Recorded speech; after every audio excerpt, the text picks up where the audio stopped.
বর্ষিয়ান নেতা জনাব তোফায়েল আহমেদ আর নেই। আছে তার বর্ণাঢ্য ক্যারিয়ার নিয়ে কিছু বলার জন্য আপনাদের সামনে একটা ভিডিও নিয়ে হাজির হলাম। প্রথমে শুরু করব তার জন্মস্থান ভোলা।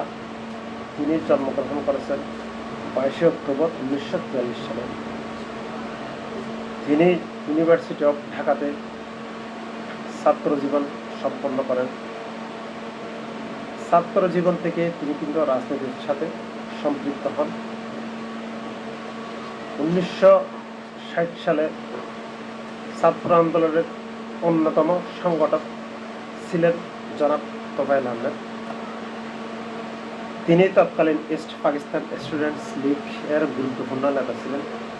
1969 সালের গণঅভ্যুত্থানে সক্রিয় ভূমিকা রাখেন। ডাকসুর অর্থাৎ ঢাকা বিশ্ববিদ্যালয়ের কেন্দ্রীয় ছাত্র সংসদের ভিপি নির্বাচিত হন। 1971 সালে তিনি মুক্তিযুদ্ধে অংশগ্রহণ করেন। বাংলাদেশের লিবারেশন ওয়ার চলাকালীন স্বাধীনতার পক্ষে সংগঠক হিসেবে কাজ করেন। স্বাধীন বাংলা ছাত্র সংগ্রাম পরিষদের অন্যতম তিনি নেতা এবং সংগঠক ছিলেন। মুক্তিযুদ্ধের পক্ষে দেশ বিদেশে জনমত গঠনে ভূমিকা তিনি রেখেছিলেন। স্বাধীনতার পর রাজনৈতিক জীবন। স্বাধীনতার পর বাংলাদেশ আওয়ামী লীগের রাজনীতিতে সক্রিয়ভাবে যুক্ত হন। ভোলা অঞ্চলকে কেন্দ্র করে নিজের রাজনৈতিক ভিত্তি গড়ে তোলেন। একাধিকবার জাতীয় সংসদ নির্বাচিত হন জনাব তোফায়েল আহমেদ। মন্ত্রিসভায় তিনি দায়িত্ব পালন করেছিলেন। বিভিন্ন সময়ে তিনি গুরুত্বপূর্ণ মন্ত্রণালয়ে দায়িত্ব পালন করেন। শিক্ষামন্ত্রী, শিল্প খাতের উন্নয়নে তিনি প্রণয়ন ও বাস্তবায়নে ভূমিকা রাখেন।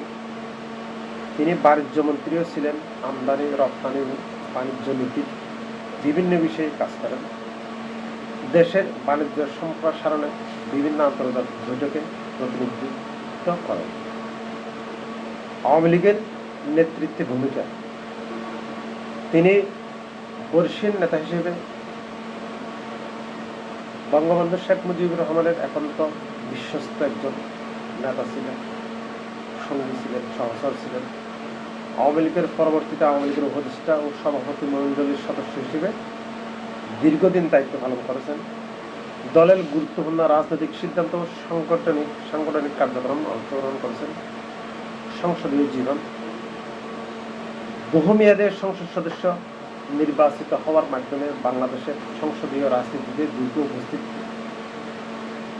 বিভিন্ন সংসদীয় কমিটিতেও কাজ করেছেন। রাজনৈতিক অবদান। ছাত্র আন্দোলনের নেতৃত্ব তিনি দিয়েছেন। 1969 গণঅভ্যুত্থানের তিনি সক্রিয় ভূমিকা পালন করেছেন। মুক্তিযুদ্ধের সংগঠক হিসেবে তিনি কাজ করেছেন। আওয়ামী লীগের দীর্ঘমেয়াদী নেতৃত্ব শিল্প ও বাণিজ্য মন্ত্রণালয়ের দায়িত্ব পালন করেন। ভোলা অঞ্চলের উন্নয়নে ব্যাপক অবদান রাখেন। তার সংক্ষিপ্ত টাইমলাইন হিসেবে বলতে গেলে 1960-এর দশকে ছাত্র রাজনীতিতে তিনি সক্রিয় ভূমিকা রেখেছিলেন। 1969 গণঅভ্যুত্থানের অন্যতম তিনি নেতা ছিলেন। 1971 সালের মুক্তিযুদ্ধের সংগঠক ছিলেন। 1972 সাল থেকে বর্তমান পর্যন্ত আওয়ামী লীগের সংসদ সদস্য হিসেবে নির্বাচিত হয়েছিলেন। একাধিকবার মন্ত্রী হয়েছিলেন। পরবর্তীতে যদিও বা অনেকে বলার চেষ্টা করেন 111 সময় তার অনেকগুলো নেগেটিভ পজিটিভ ভূমিকা ছিল। সেটার কারণে শেখ হাসিনা 2009 সালে প্রধানমন্ত্রী হওয়ার পর তাকে কোনো মন্ত্রণালয়ের দায়িত্ব দেওয়া হয়নি। পরবর্তীতে যদিও বা তিনি সভাপতি মণ্ডলের সদস্য হিসেবে গুরুত্বপূর্ণ দায়িত্বগুলো পালন করেছিলেন। এই হলে তার বর্ণাঢ্য ক্যারিয়ার। সবাই সুস্থ থাকবেন, ভালো থাকবেন।